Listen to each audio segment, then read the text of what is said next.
tun chol ni liam ta zana khan chak ai me cher kan chit na video ka da chuaka kha milo en sakram mula mi pakhat chuan ti hian a komena kan kumzat ai tam kan chit to a ho mai aron tia ke po hi thingtlang pa kania ka kumzat ai tam dai ka chit to amai ro chu tuna kanan ti thar le chan jok chu thang thar tam jok hi chuan chak ai me cher chit om zia te hi kan hre to lawani ma se tun ma ngin me cher tak kan chi to lova light te kan keng to a om zia hriat nan le then khatan phei chuan lunga ti lengin kan ringa kha wanga da chuak kha kan nia mi hring hi ain an lo the ngat khop mai engponi se Pasaltha NGURKHUMA hi in chial le phot mai teang Pasaltha NGURKHUMA then som palina ziak tu Mafaka Khiangte zol pui khuwa chu en mai point kholian ve pa ngai takan ni tia chianga khothlir tlang tang chuan vaibel pak tal chung hian khochung lam pan turin an pen lu thama zam lian ala apur tur khop mai ko chuan thlen chuan chol muang lem lovin khochunga chuan an lu tlang por maya anom don hi han ti sup chunga mashruai zam lian hoi vel chuan khile ati ta hluai maya zam lian ko nalaman han hoinak chuan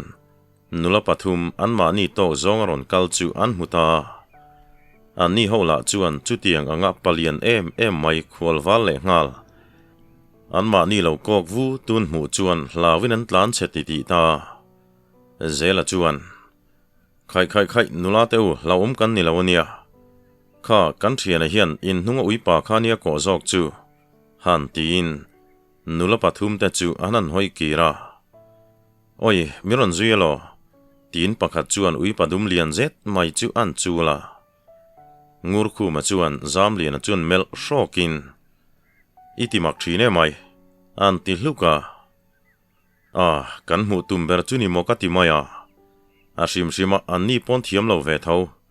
khatian tlan chiat tum reng mai ka chak na kalaya ala ti nui maya khochungan dailu thui ta de uboka NGURKHUMA chuan engponi se lalkani hi thubri ka duani mi pa ngai nun hi katan chuan anuam ber zoke tin nu chu an do le tan ta khotual mi te po chuan makti melin an lo mel lem lo anom dana khualan tong thang ti lang reng maya an lal fanu mel than na hian lu sei tlang sang adeng kual na sa em la taka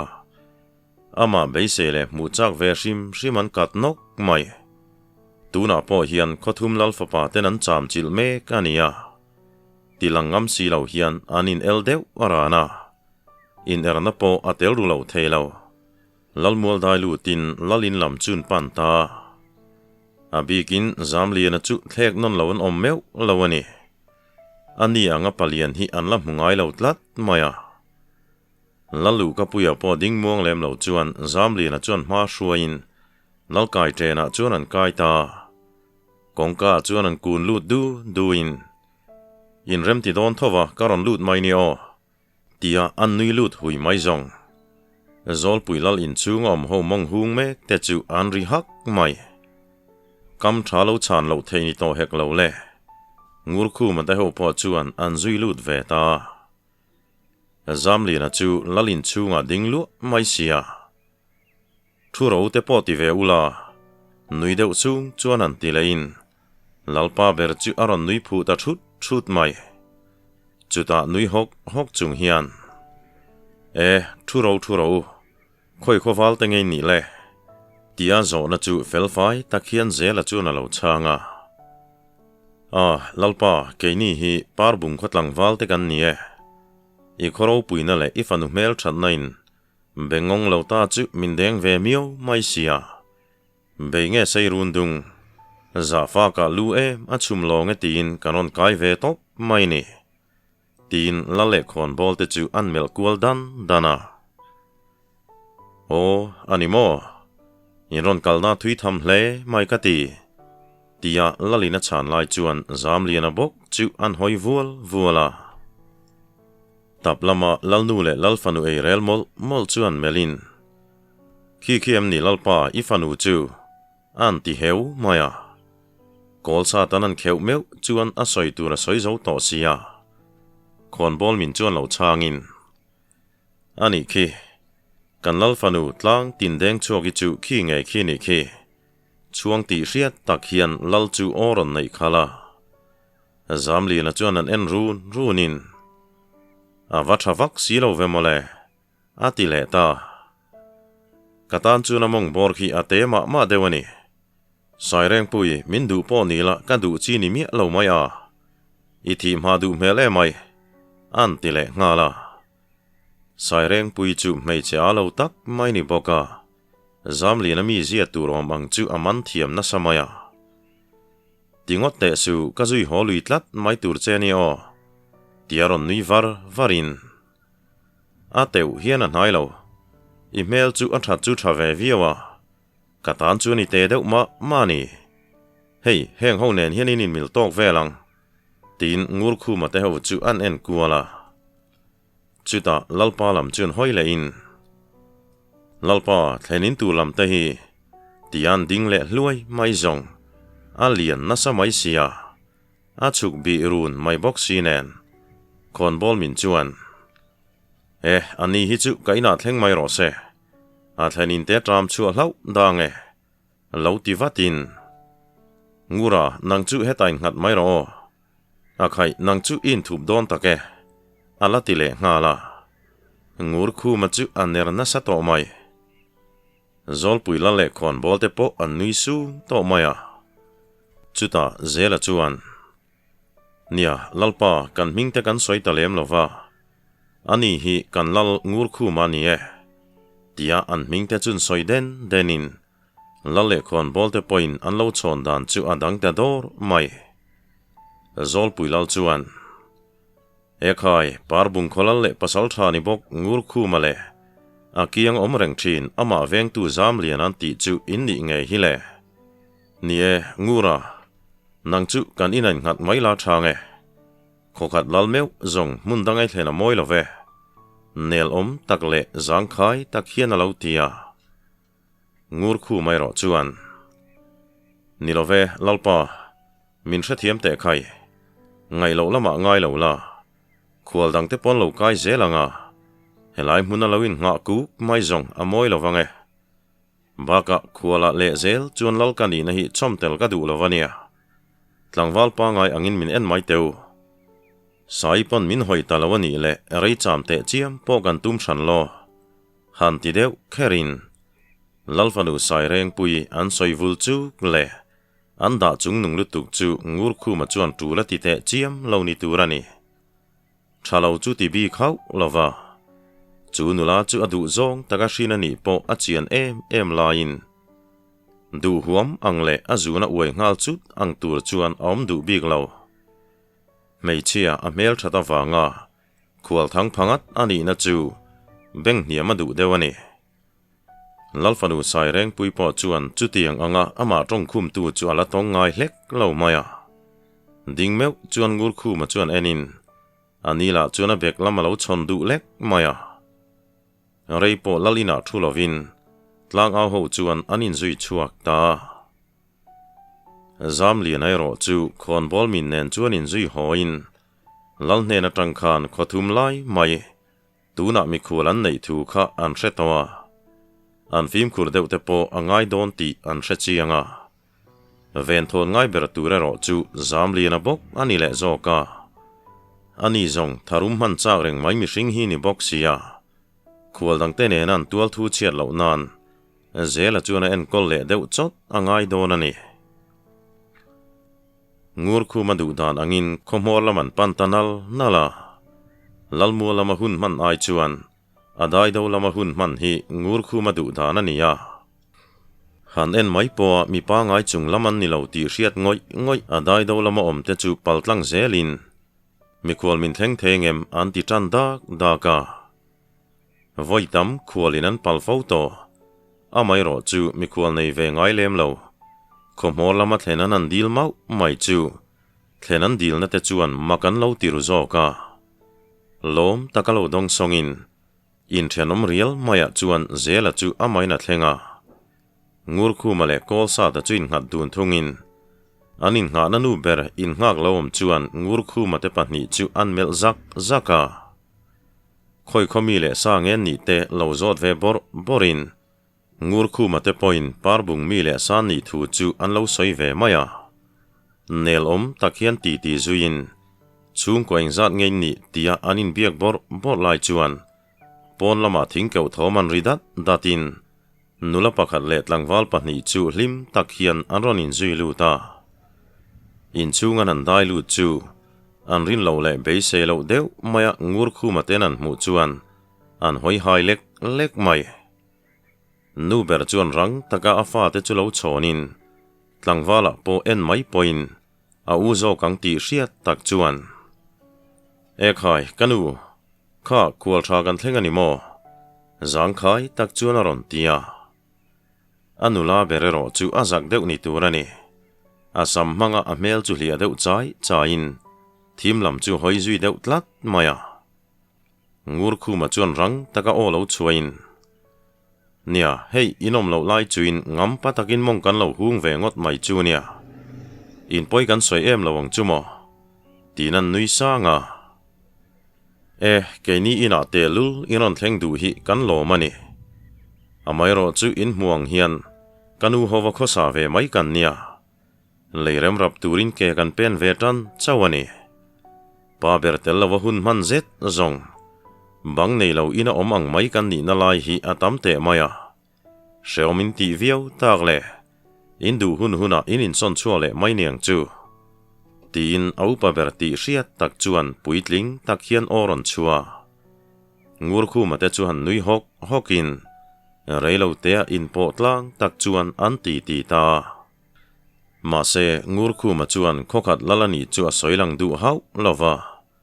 lim taka zan ria te bar lai lain chulbok bon tharlam tak mai nen nu berla e rela lo thiam kher maya puar el evazan ria ten bar nu chuan leika puilama an chuang chuaka vaibel pakin mi paho chu engema soi chuan an ti bar mai an thlenin tlangwal nu na chuan apain naupang te an ni laya athi san dan te anuin palawa a choilen dan zong te chu han soin anau te phei chuan a pa chu chiang kuang pon hrian man lo thu te a soya tlangwal kom nuam tak le puitling takani zia reilo te a NGURKHUMA te po chuan an hret heiani tihian kan puitlin chho ve deuh ta ka chuan kanu hi kan chok zang khai ve thei tan chawani nangni po kan lalfanu be seron kai ni nge karinga tian nui huk chuan NGURKHUMA chuan nia kanan be se ve deuh chu nia lotlin lawero chu kan hlau lutuk san lem lo ani lo mei chedang pon tam e mai a mei chia hi da chung nun lutuk tur pon ni lo ve tina vai bel chu an paktal tala nuna po chu lo bungat ngatin NGURKHUMA kam liam chu apam pui mel khop mai chuti lai chuan thenom mai ngat zelale ain ngana tlangwal ruma chuan aron po ve ta an panga chuan tin an ti tui phian mai le ngal chung khotual tlangwal tela chuan khwalwal satli ve maya ngain nel tak chuan an be bora zolbu kai tura in zui chho halin zamlian ero chuan athian dang te churon ngai sakte vaklo athen ina chuan atleina to ka mule to nge ni athen in nula te nen chuan an nui uar to maya khon bol min po chuan an bel chianga zamlian chu mi ani leng ni lo ti a hrethiama a fingru hle ti po hriani tin NGURKHUMA tan rinom to pani ti chu hai rual lo hian akam chuak tina chuan a hriat boka an thlenin tlangwal te nena NGURKHUMA te ho po zolbu kai zain mikwal thleng thang ti taka zolpui walte chuan an lun zo tlang khop mai NGURKHUMA te ho po chu kam thatakin an lo chon zung hloma valupa chuan hei nangni nen kholi lai keini nen a chirtel phei chuan khonga kan ni chu zolbu khata kan an loi za don chu nia a chin chiat lak don hle mai tum thu munin niangin in hin ngau na omlo sela keini chuan kan du ni alo ti chara leng ho ar khuan huna khual buan te po kan neng chule khuala khualin in el nghian te po ngai mai theinia kha bung jung buan chak lain khodang buan chak le kan buan chak te nen lama phoi fai vek to mai sia nang ni ho po hi alaka chuan in film khur ve deu ngayang alo ti dapa zamli na mel mu tur om lo boka par bung valte chu bung jung buan chak laga chung nung turam hu bik lawani zamli na om lo ma se NGURKHUMA chau po hi bei thamani zia a hrelowa NGURKHUMA pum chuak kolsa ta theina san zia po atakin an la mudon ani chuta nuna le zela in nga na ruma te chu NGURKHUMA chuan an hnai hrutin nula te chu min rim pui don lom ni tian nui deuh su chuan an ni pahni chu angai na hrelo le makti mel zet hian an hoi hau maya nang ni te chu tian hoi deuh ha lai chuan o he khuwa hian in lalfanu chawem ni nularim tur oma lalfanu te zong ain leng thang ten lo rim le phot mai te se tin NGURKHUMA chuan nuna le ruma chu norta nok maya an ni pahni la min kil toile min thlahung chin lo nia nula in lama chuang kai zen lawan ni nen nula riman phek chu avel chu an chak lo kher mai zolbuk tuala chuan an ding khomin tuina nge kan le nang tin ananin ron khoma ngoi renga an hnunga lo ding valupa churon hnai vatin khai khualwal danglam takkan thlenga vani melem lalin lam hoi ngal main tumang chu ka lo tia tlangwala po ain kil toi berber te non kop chat mai box sia tiro nuna ka hovin kan khonula mel thari mangu aron tita nuna le ruma chu an tho huai mai valupa thala wa ho chuan tek chuakin tlangwal pa ngai ma ni se min kil toi chi le in thlahung chin lo ni nen lengi run kai ngai lo ti taka aruk tak chuan nuna te thian dun chu an phur hau lo maya ma se phur lo angala nero chu an tum bik lo valupa na pan puina lam chu an khonula mel tha luzo em mai tlang remi te in lamani tlat maya tlang remi hi lalmual kil pha ka omni sela soi hat tham khopa duam na kol tu zongani ve chiang mai le anuna moina hoi hom ema in leng ponga thinin keizong kan lalfanu ai chuan tlang remi zun phur hi ana ka ti jok lo ti tok po anom nok thinani lalfanu sai reng pui point thian tak anga a en om chun alani le ngala anwang khomoi tu zongani phave ngat mai reilo te tlang remi te in chuin pal thlengin zandangang bokin in leng chuang kai po an lo thanem viau maya an thom po thalai lai khop mai valupa thala wa chuan khai tlangi run zet zong alun ngai na lalun mep rengani mo mongan hun vena turte la omai mo chu han ti lut lungin rang takhian oi uthala wa zet hi zong imi fak derna hi mi te reu hian an hriange min do tamayem ni kalau ti hial zoka itan hun thalai berkan lo zuwa trang ani hi ti na lo chona kolsa ta chuan an nui su pa hian aw chua ka ngai nom tlat mai ti su pa chuan valupa thala wa chu zuin NGURKHUMA te po an pen lut ve ta tlang remin arin lo le be se lo deu maya khwalwal melan hu chu a mela danglam zok nge amai ro chu mei chefing ti taka in siam rem vatin valupa ho me valu ta chu tlangwal dang te chuan thut nan lo kian sapa NGURKHUMA te ho po nuaman ti lo lek mai ngoi teu arem rema khan kan thu the nia tin an thu na ken chu an lua du bik lava akil thim lai deuh chuin an nula rim chu thut pa chuan an bel chianga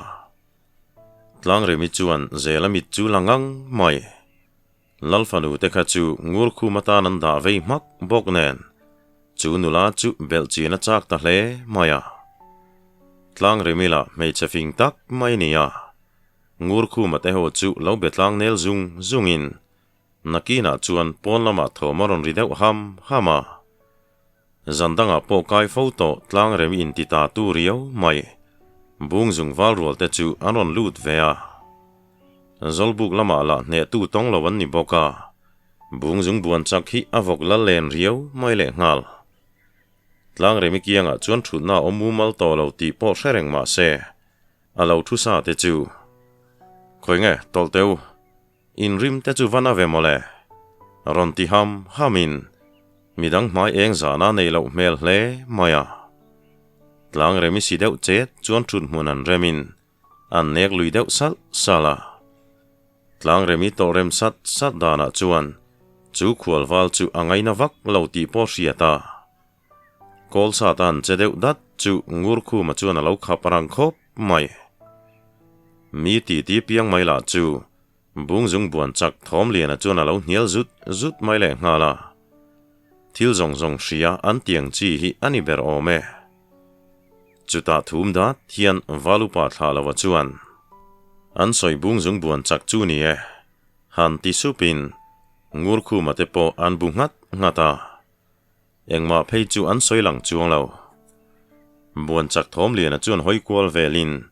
NGURKHUMA te ho chu ron hmufu ta chat mai e khai kha nangni chu khwalwal in niang mo han tiin NGURKHUMA chuan onie nangang boka khwalwal kan nie fel faka lo ti chuan thom lian a chu a hoi hai lek mai animo tian buk ngut pa hian in buan tham ve deuh tong chu mo an tile khera NGURKHUMA la chuan i buan tham zo kang chu mo nui sang chuan lo ti let lein thom lian a chu a sen deuh tron mai soile mai tur chu van ta hle maya khotual tlangwal te la chuan NGURKHUMA te pahnih chu an mel ton zak to maya chu khual tlangwal mel thaveng vong nui sang reng mai tong tam hau si lo chu makan ti ru dewani thom lian an o nei le ma chuan tlang remi chuan an boruak chu thlak tumin ti dangaron vorta valupa thlawero chuan NGURKHUMA mit menga in rin tok na chu alo hmu mai hau lo maya hetianga tlang remi runa NGURKHUMA ten muang siaya mongan hun lai hian an riat lo karin lalfanu sai reng pui chuan kongkalam chu rang takhian a hoile vat thina thom dang lam deuh hlek om to chuan zanria bar ma maya khwal tlangwal ron thleng thar te kha an ron lu mai aring dewani amai ro chu khwal dangang lo takin chumi zana chuan NGURKHUMA te hmel reng ron lang ta si lo a hril hai lek mai a beise lo dan hlir main NGURKHUMA te chu an khosa khwal alfa pa pathum ngot sai reng pui beise tu tero sai reng pui bula chuan tol hruain anin soi thei sia khi ani deuh ber maya chuta leng hon ar khuang thliain NGURKHUMA te ho po an thun mun chun tho san ta nuna nen ruma te ne na in zui chuak lein zolbuk tuala chuan reivak lowan han dinga lalmual atanga ron zai thalu lung thom om ta ka chuan NGURKHUMA te chu han nui sukin aha thak thin mange o zela chuan an ti supa a thlen ina lungmuang takamong hung zamlian a ron zai thalu lung chuan kamhu e a chon a ke zung pui kamhu aron ti thlua lu to maya zolbuk tuala meilum ai lo ding deuh thap NGURKHUMA te ron hmu ta ka chuan ngura kalom nu thla ka duni aron ti leng maya ava mak thi ne o enga tinge moilom nu chu thla ki duwa zela chuan nui deuh tha chung hian lo tin ka thenin nula khi kalom nu aina mong pheng al hai zok tlat mai min dol zo kin karing ani taka lalfanu khain rim time antile daya NGURKHUMA chuan kan la rim lem love tia NGURKHUMA chuan an kai hrangin keini lo hi mi khwal dang khothum lai anom vea bung zung buan chak phei chu dim reng suang che kan chung nung berani ti kan lan tir turani tin an len nalama bung zung buan chak ne na anin chan dan vel chu an hrila chuta zam lian a chuan bung hut ngutin chuti chu chapo deuh hlek angai ti na ni mo alo ti vut mai renga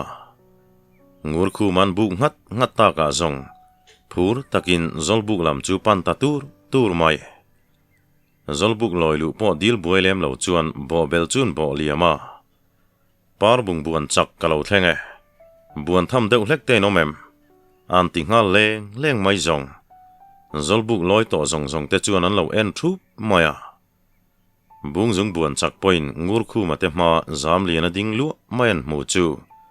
ngurkhuma te vor mual pho tum te reng nen a du ai lian ma chon don ta ni nge banglam hoi chuan a ner sok maya zam lian a pek chuan khoya nge zolpui valupa ber po chu ka thamhan hi ka chak to te mai nia tia a rol lian pui mai chuain a kut chu an el rituar tuara kei chu chapo deuh mai hi kani o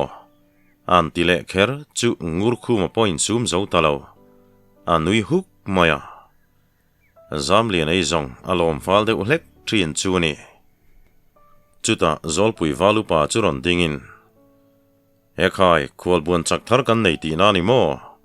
aron ti lai chuan chu tiang soi ngai em ni min mureng alom le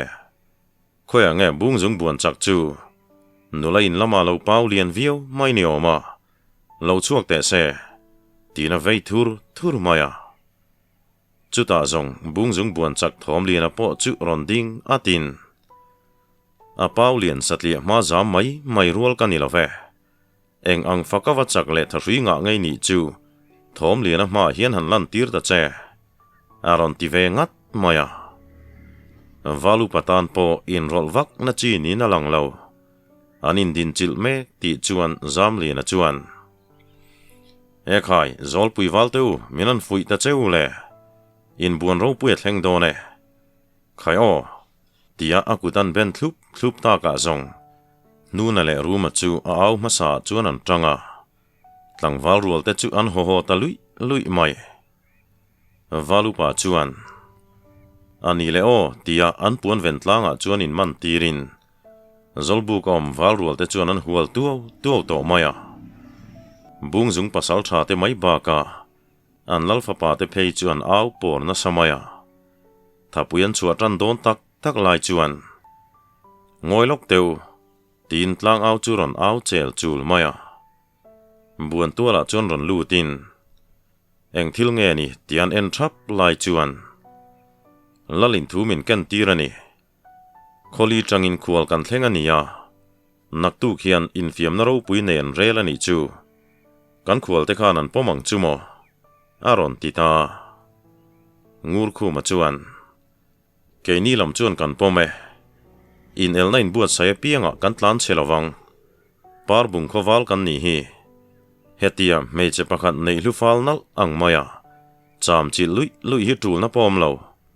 atlom te chu liam nal tur kan ti mai don em ni aron tita chuta ladu tok mai lovin khodang te kha chuan pom buai du lo mai ro kan laka chuanin chung nung don chung lawania an ti le kher ta ka chuan chu zet chuan an thina khei hle ni turani lalfa pa te pathum chu an ding rual ta thot maya kan pome atlom piang ten he khoen chua sanang an ron ti ve ta ka chuan ngurkhuma chuan a thangkama perani ti hriain alo nui var maya an pom tlang ta boka valu pa chuan chuti ni chuan tuk thuan bar fela lalmuala khotual mi po banglovin o kan la le upa te yan lo manan siam thale khopang le han ti zui le zatin ho thom chuak nuai kara loin mel rum to kanom ngal nok maya chuta valu pa chuan ekhai ani chuan mudlam tin tu mayang o naktuk lama infiam na ma chon tur kan ni kha zanina tan chuan tikhani du to ri mayangu ati ta ka chuan mutna te pharin anzal zui ta sapa zam liana bok chuan azepa ngai chuale ta an nar lui tak mai chu a hre thang ngurkhuma tela an muhil mak mai sia midang tan zong aring lua dewani zanlai ar khuan vela phei chuan valupa thla lawa chu a thu chuak hlol maya hui ham angai na omlo tin mei chu an tu enga vai bel chu la kai le thlo mai mu hil thelo chu lo tam ve na samaya chu ta thu chuak sapin a pui hem hle mai oi teu min retiam teu a thing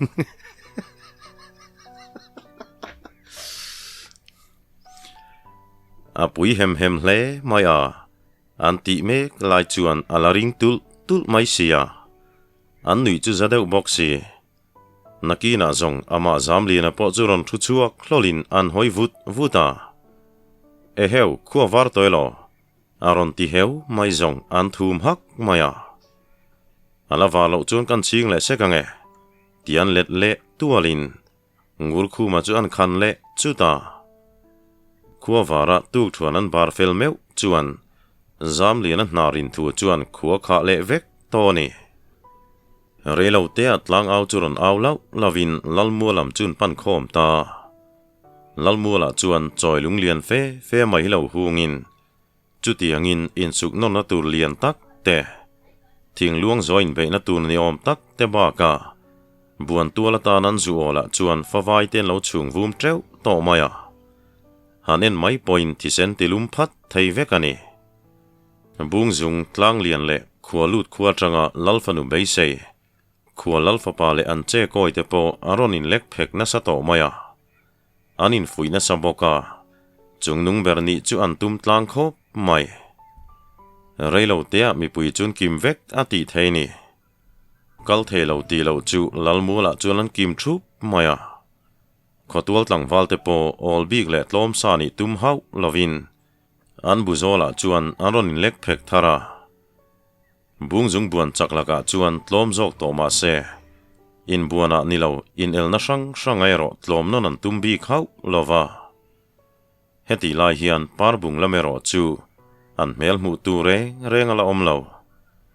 lalfanu sai reng pui po dik taka soi chuan aringa fan thui hle to maya NGURKHUMA te chu azong ru deuh tlat mai ni ama beise kai ve si ama ngai sak mi lova anan om le tlat mai si te chuan ati lai ruang reng hle maya engamati zong tak chuan a veitlat mai le ngal ale lam zong an ngai to chuan parbung lalkha a chapo ve hle hian a hreboka atlom lai mu ngei po ain ring tlatani nakina zong zol pui lal le khon bol te chuan leika pui ron moin lalpa ber chu nui sung hian a ron ding chuaka antum lo le be se lo tak maya infiam nan han buat sai thut dan te an soin mi pui chuan an bengan do thua boka chuta hein be na tin hian lo mana keng vekang adua piang tan tel theni an ti le dap nu chuan mi pui chuan ho hoinan lo chon ruya khaile infiam na tan donang o kan valupa te kuta khanom se an ni khan enga tangin nge bulmin tan pui don le zang khai tak chuan an tin ai ngama ma chuan mi puilam la an lo sa hok tan to chuta valupa thlalawa chu phei khai zangwa hian ron pen chuakin mi puin kan mu chak ber in buana tangin bul kan tanang aron tita anu nung beran dan laurin vek lain mi puirin lo danin valupa chuan ruam man naron siam tatlat mai chuti rualin mi puilam chu chophur chop ngai lovin ari khian ri hul to maya chuta lal chuan hein buan na ne na changtu hian sela hlo don ani aron ti chuan mi pui chuan auzui rui maya tu tenge ron pen chu don cheule valupa thlalawa chuan han tilau lavin chang tu am lo chuan an re thup mai bung zung buan chaklaka tlom vek ton ni boka khomi pui min mualang sar taka tlom non le chu an chak lo tlang ni turani chuti line bung zung buan chak thom lian ero chu chapau ti hriat zet mai hian aron pen chuaka han hoi vulin tu ma ron chuang ngaminom nange khoya nge zolbuk lama powering ve zet mai te kha tin amimal deuh tak hian zam lian a chu ron chowa NGURKHUMA teu mel hmuh tur la chu om si lo sai reng pui chu a hoina sabera tang o me chuti lai chuan lalin hnung dewa tang hian in thiar chung lek te chu mi lo ngak ve te cheu mole zam lian a chu na ron ti lung maya oron chuan alam chun en thupin zam lian a chu aron kal phei thur mai sia an lo en du na samai chuti lai chuan ngengal hian NGURKHUMA te ho po lalmua lampan chuan aron pen ve chata huan mel tak maya ama lo thlek tu sai reng pui lam hoya NGURKHUMA chuan nui sakin ngai san lo mel zet hian mun dangan hoi san le ngala chupa parbung lalpa indu le chapo mel ve zet mai amai ro chu mei chadu zong shin ni om takamoi ngengal mai chu sai reng pui po chuan thip takalo mel ramin aril ru chung bera du ruk na om tlat ero chu a thunun phak ba kanitlat sia NGURKHUMA veiru tlat mai chu ama po chu in dem hiala chu tiang vela ngai to lai chuan lalmua lam chu rita huk mai zam lina ding pe ul mai chu buan chak thom lian a chuan a lo nam vak mai hi lo nia zam lian a po a petek ve nok mai e heu anamin kanin nam zok don ti na em ni ti pa chuan in siam remin thom lian an nam ve zet zong thom lian a chu mong so zot hian a tlua mi pui lam chu thum ngal hluain valupa thlalawa chuan e khai khati zong lo khan le ti lo in rol vatin in fiam na thin lungputur chuan an zil khara an boruwa ka sangin khua le khuain elna ni tlat to maya valupa in in chel tirta ka zong mi pui lam pon ngoi ta thup mai khaile tia valupa thlalawan person nol arwal chuan thom lian a chuan thapuyan chua thut maya zam lian a chu akang dor tura ngai lain ang hing loi chau mai sia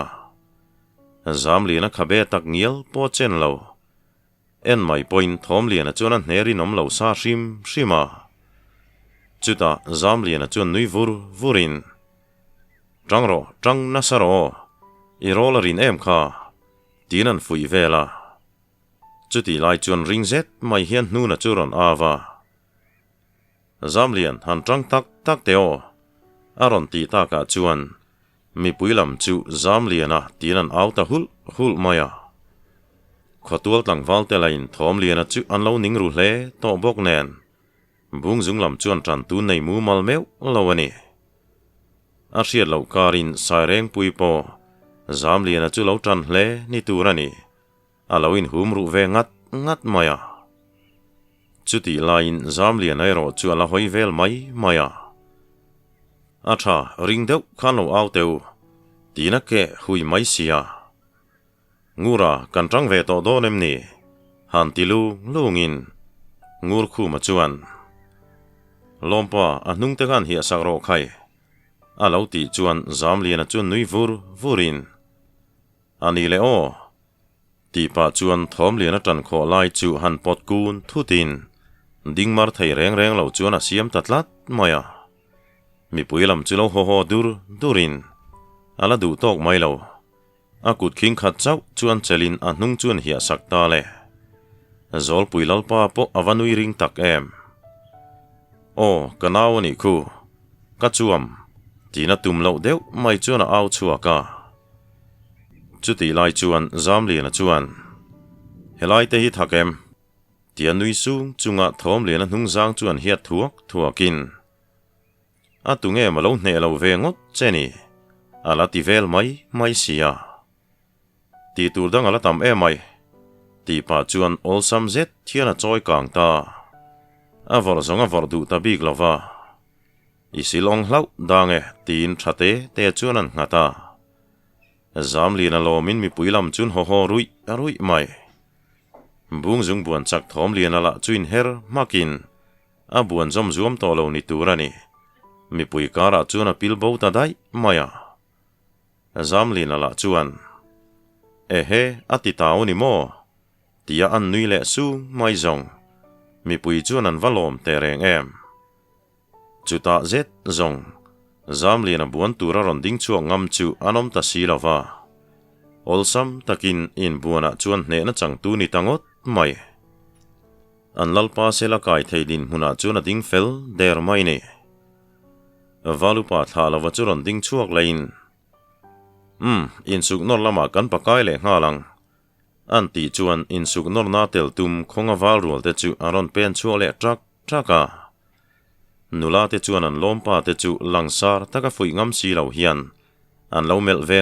ngar mai zam lian ero chu a ol pola chuan trangin tun tum zong vati ve to teu an ho tham sep e mai tin NGURKHUMA te bula chuan a thu vung maya zela chu ron ding avin aron pen chuak ve ta zela zong aro rel chingang hinia hantel velo top iron telani ber mai nena po changlo chiang khop mai nena chang ber turan ngai bung jung buan chak thom lian ala chu a kalbo dai to mai sia khotual tlangwal NGURKHUMA te in nga na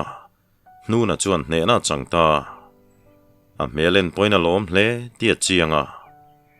dikta ka soi chuan kol sa tale NGURKHUMA po anin rol ve du mi lo chanani nu na tel ve wang khan beise nan nei puya an beise ngei chuan nu na chuan sepatu e dong ta tu kho khai nan ngai san lem lo nu na tha hrui nei zia chu zol pui khuate chuan an hriat pha ta ni chuti la in saireng puila chuan a kha tokin NGURKHUMA chu alo mel le zau thina NGURKHUMA la chuan in du hun a hretlat mai saireng puilam chu hoi du reng lo maya a khosa zia chu saireng pui huwa tok atling em ringot mai ni ave khanglang chuan tirilu deuh chung si chuan a en lo thei chuang si lo NGURKHUMA rin lok ang nge chuan helal fanu hi an soi parvul luata ain du tok vela maya ain du tok na tak hi NGURKHUMA chuan a thia sak me thungani choilung choi tur chuan anin tin tua le ta chuta zong khonga wal rual mi chak thlan khom te chu aron pen chuak ta an throlin an lian tlang boka munom thaman tling tak zetani kolsa ta po chu phur tak mai hian aron pen chuaka an ni ho hian hnen an chan fai vek angai na lai tama midang te chunga leng an ni zia an lan tira an hmu tir ngei chu ngai ni choilung lam panin adu piang choi thei ni boka tlangwal ponin tlarpu mai thatop chuat tlangwal ho chun au thatin an thom po tha hel hle maya zam lian ala vai belo pak tulin in van nep mai tak alo til he bul thina tlangwalo la chuan an thatop tak meu an chua hloma amai ro chu choilung chuan a phur na zong choi kan chu lo du hau lo maya trana lo kho ve mati mai tur hian a kang thadu tlat lo mai ni a choi kang sang thei ber tlang sang buan chak le khualut buan chak ba ka kolsa ta chu an la ding ran maya kolsa ta chuan NGURKHUMA churon enin aluron thin khum narta ka zong NGURKHUMA chu luzo ve vo hian aron pen chuaka khoi nge in palen hlom te reng nen beise ai takin in thape ka ne priyo mai ka ti kha khothum lal fa pa te kha iron chu ve ngam don na nge nia tlom sain in wang khwen pan jok don par bung khoma hian tu man la ding chang ngai lawania khoi nge lal fanu mel tha in soi luai thin min mua hian par bung lal NGURKHUMA hian par bung khoro pui zia kan tilanga nge ti pa chuan an kunin mi pui mak ti tur thil chu thleng tatlat mai a mel mai ena chak lutuk mel po pu chuang si lo mi chak rual tena an kong thleng pon choi kan thelo chu handin marazot pa hian adara chuan a chuang ta vok maya nuna le ruma chu an va zuang lam na satak em chuta choilung choi ve dang te chun mel kualin tlema inin zirve de chu langai ni an ti zui supa chuta choilung chu ngat thata reng lo chuan lamchen zet tura chuan an the thla chutan kal nge ngal mai zong ami zia khu ka ngei lutuk lo ti tok ponom nok mai NGURKHUMA la chuan azezir thar mek chu nuamati zek mai sia a khosa zia reng mai chu a chapo ar mai si nen angei tu tan chuan angei om khopang le chuta infiam na hnung ber chun tran don ta khotin ai o Pasaltha te churon chuak phakin he infiam na hi chu tlangwal na zong tel ve na chi ni talo top mai chuta NGURKHUMA chuan ring tak mai kol sa te chuan fuin kola khodang chunga leng kan ni zia lan ti rangai nia an ti ta ka zong mani Pasaltha te theu fui chuan an au ta luya thingluang an doa chuan kol sa ta chuan pakai nalin thingmangan siam khom ma chem chu a hum wa maya chuta zol pui Pasaltha churon per chho ve ngalin valu pain on chuarwal chuan chetan la ngal phata an che dik dunin an chem vai chua chu amarnal dun khop mai mu nom thamatlinga siam tak hum sela achung nung zok tur po hriat thelo khopin anin norton zaka chuta zol pui Pasaltha in rang taka kolsa ta ngong zona chon ron vai chuak popin kolsa ta chon lo bum zau pa hian zol pui Pasaltha beka chon lo hem man tlat mai zol pui Pasaltha chu luhain